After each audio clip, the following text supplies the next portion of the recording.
ইউনিস থাক, হাসিনা হোক, জিয়া রহমান হোক, সমস্যা নেই। আমি দলের কোনো সমস্যা নেই। আমরা সাধারণ মানুষ চাই বাঁচতে। চিকিৎসা সরকারি চিকিৎসা তো হয় না গরিব মানুষের।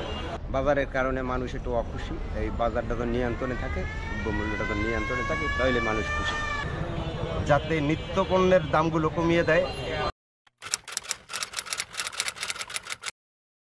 আমরা সরকারের কাছে কিছু চাই না।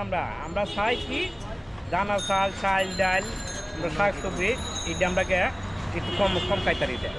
এই সরকার থেকে নিত্য প্রয়োজনীয় জিনিসপত্রের দাম কমাই দেব। যেই সরকারই থাকুক আমার কোনো আপত্তি নাই। আমাকেও চাল ডাল সাধারণ মানুষ আমরা খাটতে পারি, ব্যবসা বাণিজ্য হলে ভালো চলতে পারি, এইভাবে আমরা চাই যে জিনিসপত্রের দামটা একটু কমায় সরকার। এলা ইউনিস থাক, হাসিনা হোক, জিয়া রহমান হোক, সমস্যা নেই। আমি দলের কোনো সমস্যা নেই। আমরা সাধারণ মানুষ চাই বাঁচতে, কাম করে ব্যবসা বাণিজ্য হইব, আমরা খামো, জিনিসপত্রের দাম কম থাকবো, এইটাই চাই। কোনো দল লাগবে না। চিকিৎসা সরকারি চিকিৎসা তো হয় না গরিব মানুষের। আমাদের ফুল চিকিৎসা দাম দেবে না। যেটা চিকিৎসাতে বেরিয়ে যায় ওখানে টাকা ছাড়া চিকিৎসা হয় না। চাওয়া কি আমার একটু সাহায্য করবে, মনে করো দাম কমে দেবে, এইটুকুই আমার। গরিব মানুষের খাদ্যমূল্যের দাম কম দেবে আমার আসছি সরকার কাছে।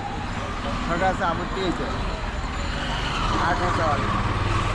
জিনিসপত্রের দাম কম থাক, যেমন দ্রব্যমূল্য বর্তমানে খুব বাড়তি, আমাদের নাগালের বাইরে গেছে। আমরা তো মনে করেন যে এগুলি এখন কী কমু, মানে কোনো জিনিস বাজারে যায় সেটা আমরা যদি 2000 টাকা বাজারে নিয়ে যাই, 2000 ব্যাগের মধ্যে হয় না। 3 বেলা খাইতে পারতে আসে না, এখন চলতে পারতে আসে না, চলতে কষ্ট। বাজারে গেলে তো মানে 10 টাকা লিয়ে গেলে আনতার না কোনো বাজার, 10 টাকার মাল 20 টাকা। সরকারের কাছে আমাদের মানে জিনিসপাতির দাম, দ্রব্যমূল্যের জিনিসের দামটা একটু কমাইলে আমাদের মতো নিম্ন শ্রেণীর লোক যারা আছে একটু ভালো চলতে পারবো, একটু ভালো খাইতে পারবো।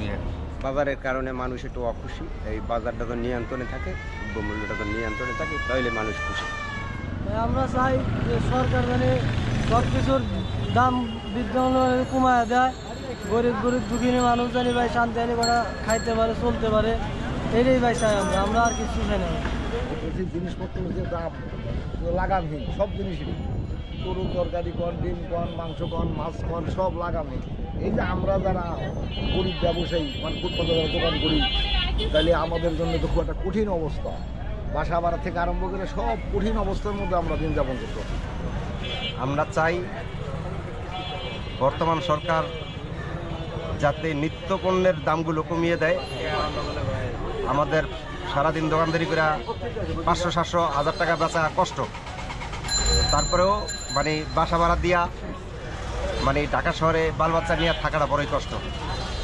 1 কেজি লাল শাকের কেজি যদি হয় 120 টাকা থেকে 130 টাকা কেজি, আর 1 কেজি মূলা যদি হয় 80 থেকে 100 টাকা কেজি, তাহলে আমরা খাবো কি আর বাঁচবো কীভাবে?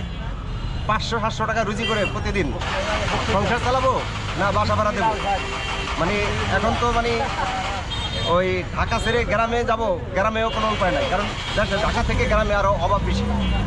গ্রামে যে কোনো জিনিসের দাম বেশি, ঢাকা থেকে যায় ক্যারিং খরচ সহ দাম আরও ঢাকা থেকে আরও একটু বেশি। আমরা চাই নিত্যপণ্যের দামটা কমুক, যারাই ক্ষমতায় থাকে, যারাই আসুক, যারাই যাক, নিত্যপণ্যের দামটা যেন সহনশীল থাকে। আমাদের সাধারণ মানুষ যেন খেয়ে পরে বাঁচতে পারে, চলতে পারে। সাধারণ মানুষের ক্রয় ক্ষমতা যেন থাকে, জিনিসপত্রের যেন দাম কম থাকে, সবাই যেন খায় ওইরা বাঁচতে পারে, সাধারণ গরিব মানুষ।